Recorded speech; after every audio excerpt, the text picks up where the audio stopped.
Get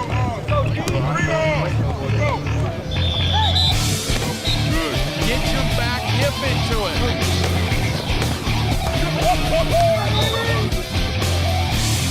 And now it's time for football. Yes, sir. Enid Plainsmen Football with Steve and Steve. Good.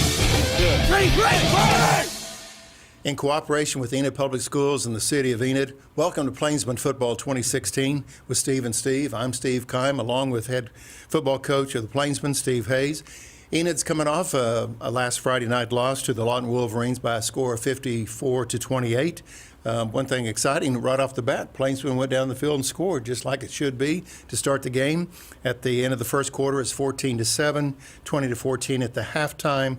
At the end of the third, a little bit bigger of a gap. Score was 40-14 with the final of 54-28.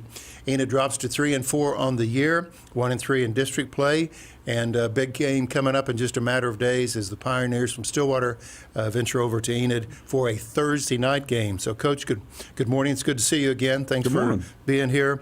Your assessment of playing a rather large Lawton Wolverine team. It seemed to me that these were big boys. You know, I think the score of the game is a little misleading in that it was really a much more competitive ball game than that, Sure. which I'm pleased in the standpoint that we have not been competitive within the last couple of years. I think we've actually been intimidated by them, and I really feel like that our kids were the tougher ball club Friday night. You know, in the second half, we kind of got behind the 8 ball because we made up our mind we were going to go for it on fourth, and we're going to kick onside, and we weren't successful enough to keep the margin from growing larger. But you know, we did not play it. We played it pretty high risk in the second half because we wanted to win, and we felt like those are things that we were going to need to do in order to beat them. And you know, I love our kids. They play till the very end of the game. They compete every snap. They're not afraid of anybody, and I think that's such a huge improvement from when I've gotten here a couple years ago, where, man, we go play Lawton. Our kids didn't even want to get off the bus, it felt like. And man, that's no slight to those kids. I just think that, you know, they didn't realize what their potential was. Our kids do, and they played with a lot of courage, I thought. I thought our first drive was great. It was a multiple play, very well executed drive. Defense went out there and got a 3-and-out right off the bat. And we didn't take advantage of the opportunity to extend the lead to 14-0, but our kids still played hard. I loved our second drive. They went down there and tied it up at 14 towards the end of the second quarter. We let them score there with about 15 seconds left, which, you know, I wish we could have kept them out of the end zone. It'd been nice going at the halftime tied, but you know, we made them earn everything they got and competed every step of the way. And I think, given all the injuries we had, you know, we were without Marlo Hughes, which was another big blow for us. That's like our top 3 standing on the sideline with their street clothes on, and we'll see if we get him back this week or not. He's questionable for the game this Friday night, so we'll see. But it doesn't matter. We're gonna come up and play, and we're gonna give our best effort. And I think that's a tremendous improvement in our kids' character and toughness. Well, Coach, I certainly agree. Just as a viewer or a fan, if you will, watching the ball game was the competitiveness and the no quit, and all the way to the end of the game. I mean, it was just go, go, go. And even though there was the separation in the score, there wasn't any separation in the effort whatsoever. Yeah, I agree. So I can see where you're very pleased with that. Yeah. Well, we do have some highlights. And again, the Plainsmen just get the ball and go down and score within how long? I mean, it just took moments to get on the board. Yeah, we were pretty high tempo there at the beginning. It probably was an 8 or 9 play drive and took about 2 minutes off the clock. It was really quick. Yeah, it was. And it really set the stage. And I just kind of noticed that the Lawton goes, oh, they're here to play. So we might ought to wake up. And then, as you said, you hold them to that first 3-and-out, and then think, well, okay, we may have a ball game here today. So that was exciting. So let's roll to the highlights, if we will. And, Coach, we've got several, and they're going to run rather quickly for us. And I'll quit talking so you can do the play-by-play. Here's we have our first touchdown. It was a good block by Titan Stevens to get Teelan Phillips into the end zone. This was off that first drive you were talking about. Here's a great sack of the quarterback by Augie Pritchett. Tremendous blow. I don't think he saw him coming when he turned around. You heard Augie's name a lot Friday night. Yeah. Here's Lincoln Sefcik's touchdown catch on a lock play that we call a nice catch and run. And here we have a sack by Arion Levy and Ivy Mace. This play here is going to be a great job right here by Roy Crawford and Hayden Priest. Roy to flush the quarterback and Hayden to finish him as he gets outside the pocket. Here we have a great scramble. This is a fantastic scramble by Mason Scrimmager. Teelan throws a block on the other end of this that gets him in the open field. It's 3rd and 8 here. So it's a big play for a first down. You kind of wonder how he got away. but he is. And then we got two guys out front blocking for him. He gets through the crease there and gets the first down markers. And I remember that play. It was like he only got X amount of yards, but he ran 100 yards to get This play here is a special play we put on this week. Is a hitch and pitch from the receiver to tackle Austin Whitehead that we scored on. That was a lot of fun. And then here's our last score of the night, Teelan Phillips running in the fourth quarter. And so some cool plays, a lot of offensive production, and very physical on defense. It was a fun night in that regard. And we certainly appreciate Coaches Hayes' assistant staff for their work on behind the scenes for the camera, providing us the highlights. Let's go back to Austin Whitehead's big score. Tell us about that play. It's very familiar to a lot of Oklahoma and Nebraska fans in the good old days when we'd see plays like that. But is this something that you work on since August, or how does that work? Well, there's some of our special plays we have. This one we actually. What can you tell me without sharing secrets? we actually put this one in last week, and we probably repped it 30 times from the time we introduced it till the time we ran it, just to make sure we didn't mess it up. But normally you don't think of an offensive lineman being able to handle the ball, and there's some rules that restrict it. You can't catch a forward pass. Basically, all he can really do is pick up a fumble, or if somebody flips it backwards to him. And so we created a play where Caleb Chambers did a good job of catching the ball. And right as the ball was thrown and got to Caleb, Austin was playing tackle on that left side, released. Sure. And we just end up running an option play to him where Caleb pitches him the ball, and the defense is like, wait, what? They don't expect him to be an offensive threat. The defensive end that he was lined up over thought he was releasing on a screen pass, so he was looking for a back to cover out on the screen, not realizing he was releasing to get the ball himself. Yeah. And so it was neat to. And then Austin kind of big dogged it running in. He jogged like the last 5 yards, acting like he'd been there before. Well, so it was fun. There's your fullback right there. You get down 2 yard line and you need. Well, all those guys think they should be playing quarterback or receiver anyway, so we didn't do anything to quench that thought. Well, that's a good attitude to have, though, right? It is. You'd rather have them. Those big guys are so much fun. They have such a great attitude. Well, we appreciate your commentary on the highlights and sharing that about Austin Whitehead. Mm-hmm. Okay, speaking of Plainsmen football members, we need to take a time out and let's meet other members of the Plainsmen football team before we bring on our student athlete of the week. We'll do that right now. Ready, go!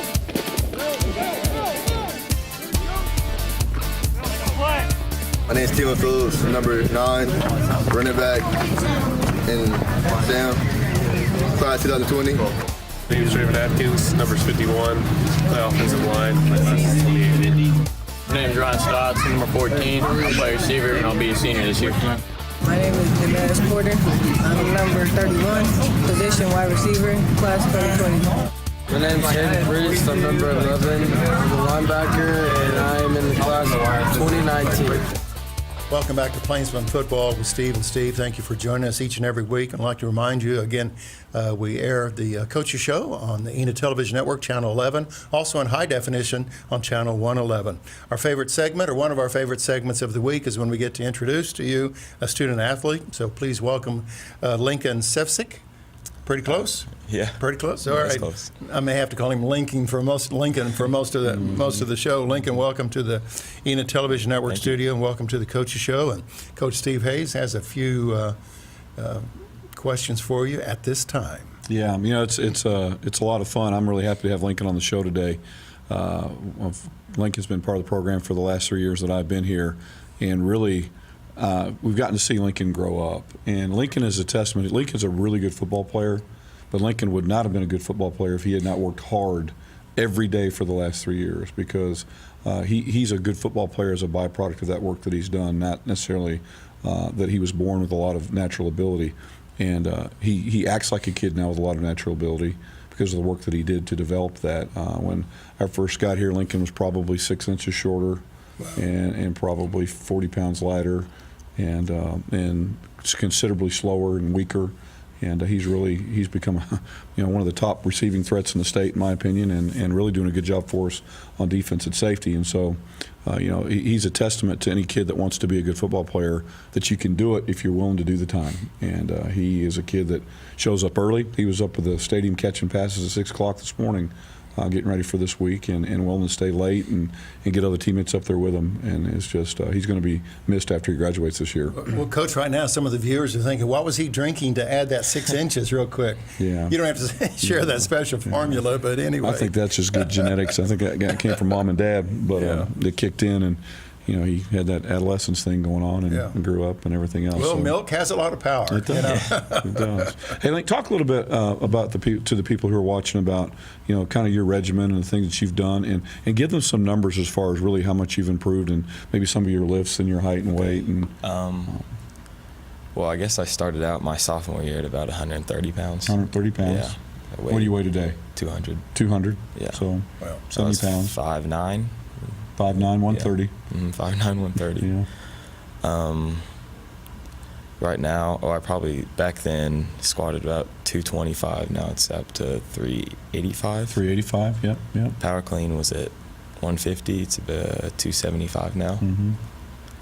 Bench probably 135, maybe a little under. Yeah. Struggle with that. It's at 255 now. Yeah. Which are great numbers for a kid that plays receiver. I think a very physical receiver and a good blocker because of that.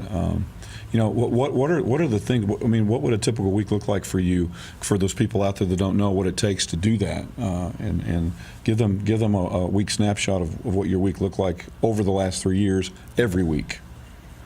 Hard work. Lots of hard work. Yeah. Lifting in the morning with the team, and then after school, going to the Y or lifting with a coach. Yeah. Lincoln also would go to track practice and run track practice in the afternoon after he got done with our workout, not to compete, but just to go do the running workout so he could get faster. And how much has your 40 improved in the last 3 years?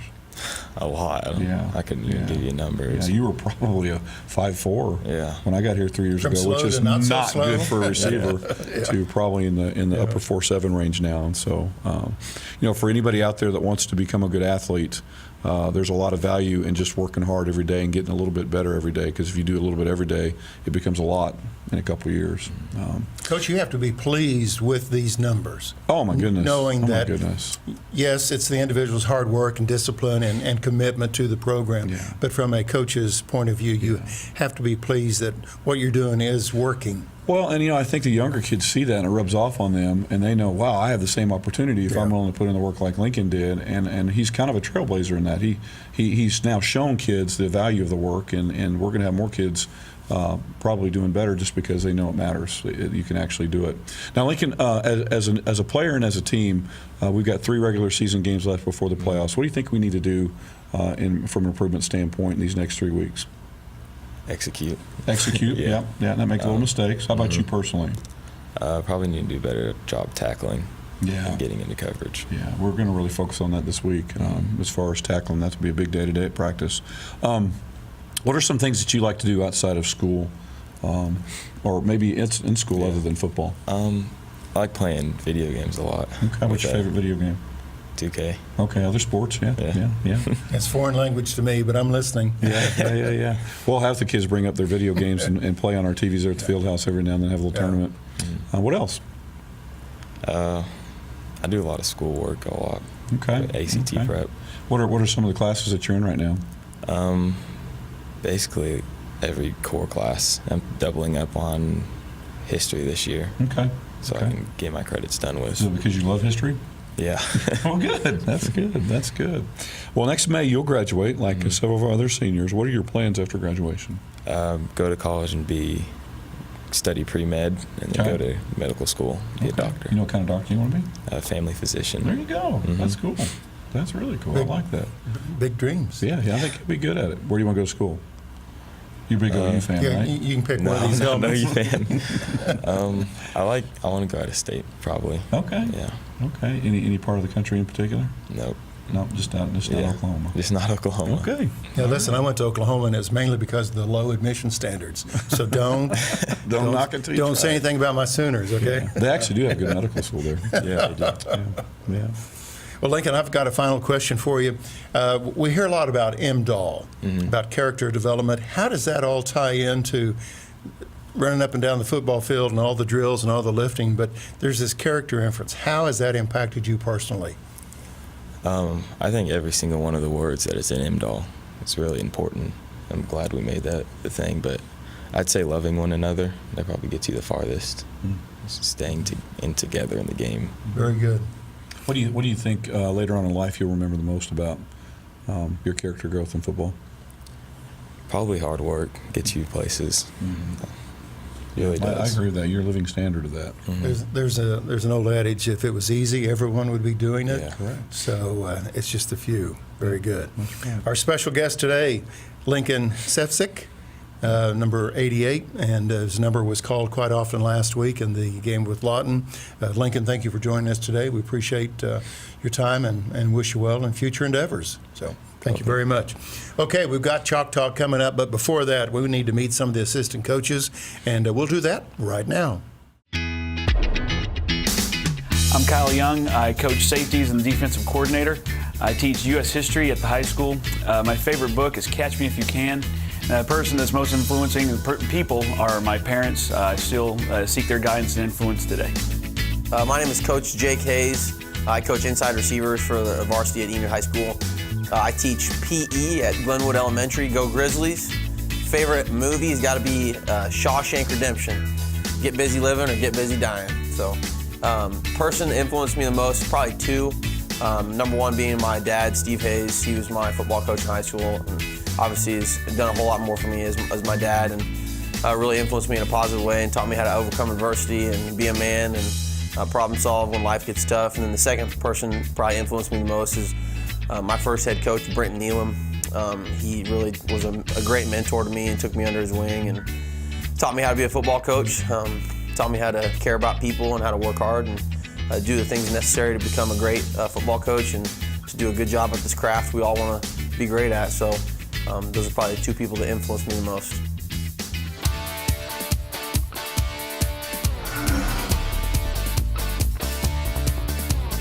Welcome back to Plainsmen Football. We sincerely appreciate you joining Coach Steve Hayes and myself each week as we talk about the ball game, and especially the ball game that's coming up. Here we're at the Chalk Talk segment. We see the X's and O behind us, and I think one of those X's and O's plays was with the pitch back to Mr. Whitehead as he goes in for the score. But, Coach, I want to talk a little bit about sideline warning. Now, on the sideline, stay off the playing field. Do you still have the yardage? You can't go past the 25 or 20. Can you kind of explain? You see it called from time to time, once and forever, but tell us about the sideline warning. You know, the sideline warning rules are really for player and official safety, coaches' safety. There's so many collisions that happen in that area of the field that if people aren't prepared or are not able to do their job, it's not good. And so it's a good rule. Every now and then we get in trouble with it because we are wanting to be out there. You know, the action on the field draws you closer and closer, but the rule actually states there's a coaching or team area that the team and the coaches have to stay in, and that includes the white broad stripe that goes down the sideline. That belongs to the official, and most officiating crews let coaches step out to make calls and get to play on the field, but then they have to step back in time for the snap so that the official can work that white stripe without running into anybody. If there's an interception or a big play, they can run down that white stripe and be able to focus on the field and not have to look back and see if they're running into anybody or are going to get blindsided. And so what happens is it's a generous rule in the fact that the first time it happens, they throw a flag, but there's no penalty administered other than just this is your warning. The next time this happens, you're going to get your team penalized, and you're going to lose yardage because of that. And so last Friday night, it was my fault this time, and that I didn't back up after communicating with the team, and there was a big play.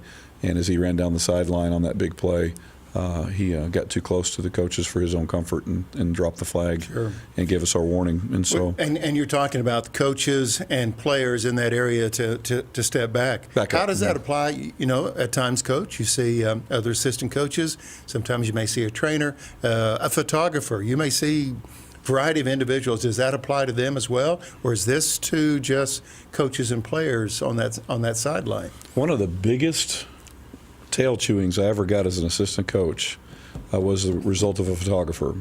We had a big play that went down the sideline, and the official was sprinting. It was when I was in Texas.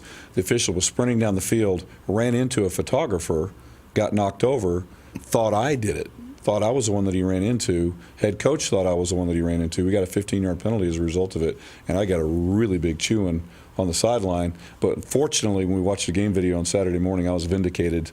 That part, sometimes that stuff isn't caught on video, but you could see that I was nowhere near the official, and it was, and made the record show he was nowhere I was innocent. near. Yeah. I was guilty this Friday night. I was innocent that night, and I took an unwarranted butt chewing. I'm sorry that I brought up a topic that was in the past, Coach.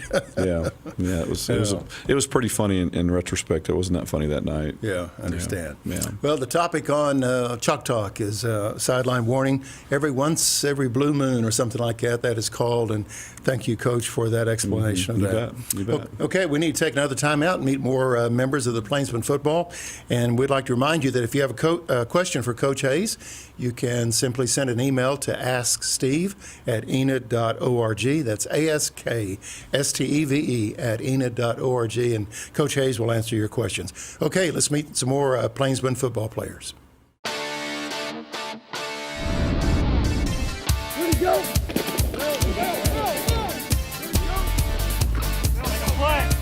I'm Gavin Wall, I'm number 57. I'm a defensive lineman, and I'm class of 2020.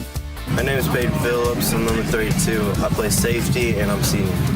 My name is Logan Greenhall. I'm number 47. I play defensive end, and I'm a sophomore. Baron Winter, number 12, quarterback, class of 2020. My name's Carter McClesh. I'm number 68. I'm a defensive lineman. I'm class of 2020. Ryan Sanchez, 43, defensive line, 18 linebacker. Welcome back to Plainsmen Football. I'd like to remind you again on our stats for the season so far. Enid drops to 3-4 on the year and 1-3 in district play. We need to take this time out to look at the remaining schedule and also to look at the district standings because it's all important. And we're going to look at Stillwater, another big district game, and that's coming up here in just a few moments as we look at that. So let's look at some of the schedules and also the standings right now.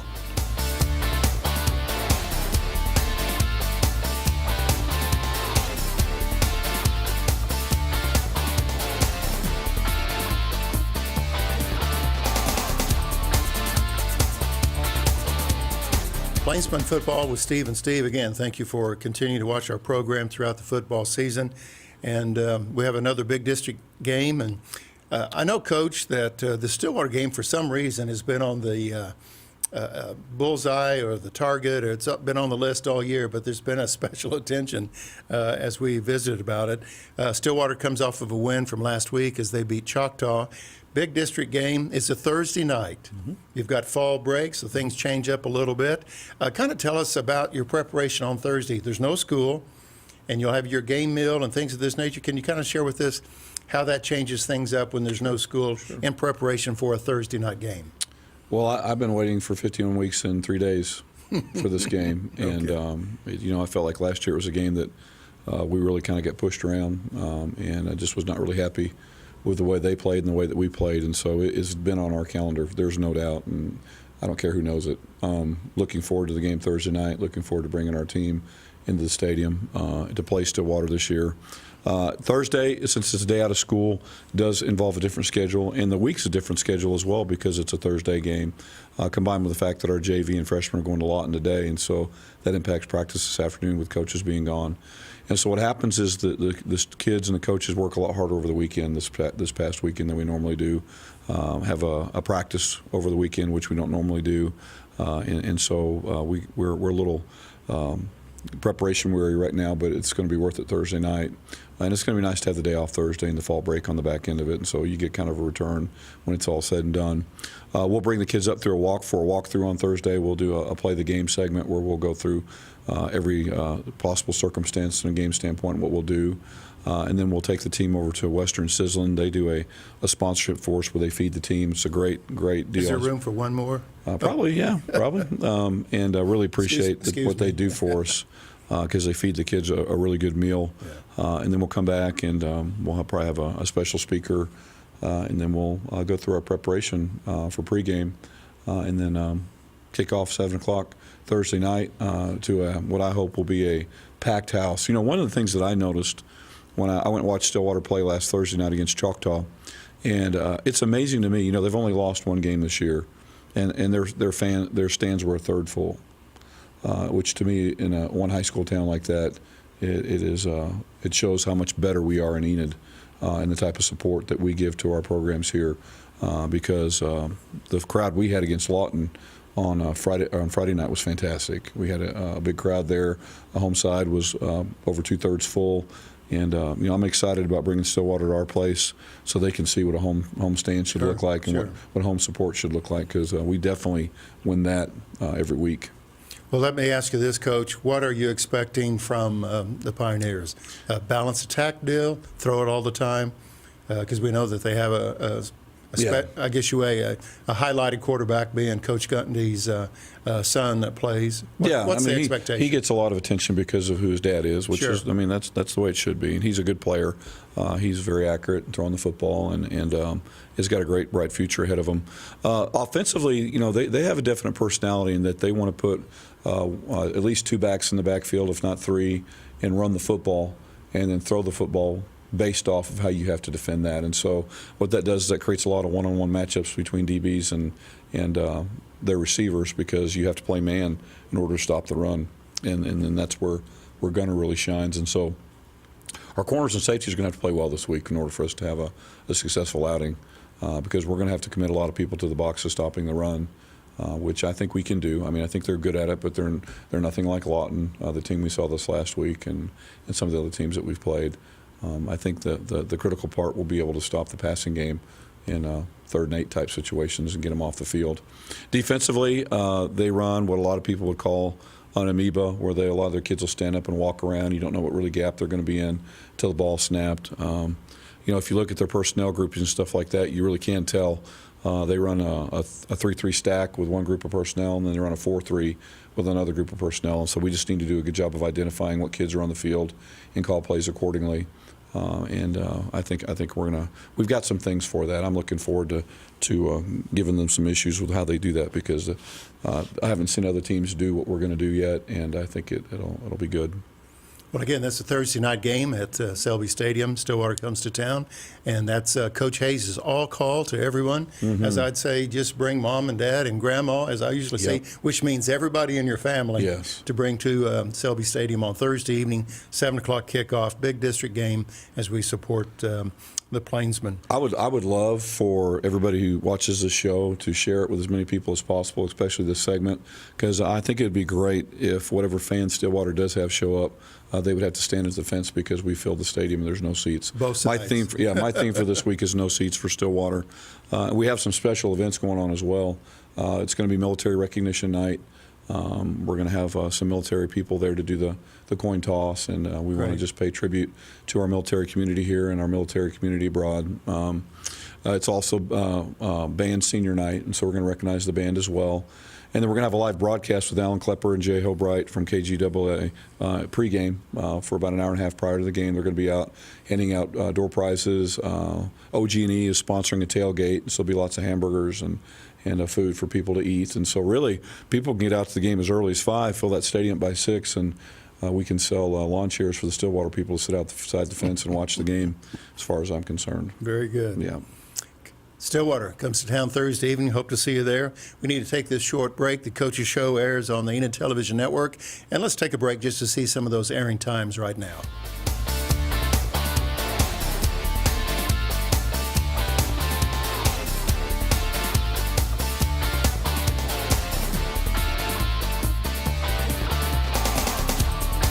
Welcome back as we close out the show. Coach Hayes, character development this week? This week is a review week. We're going to go back and do what we did to start the season, talk about how we define success, why we play football, and really what's important to us about being a part of the team.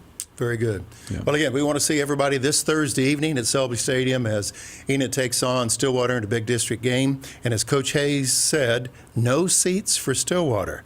So that means everybody show up, and we'll just pack the house, and we'll see the Plainsmen play well. And, Coach, best of luck to you. Thank you. And I know it's more than luck, but we just wish you the best. I appreciate that. And thank you for joining us on Plainsmen Football with Steve and Steve. Till next time, make it a great day. Thank you, everyone.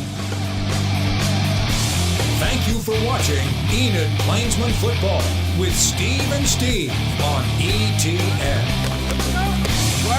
Flat.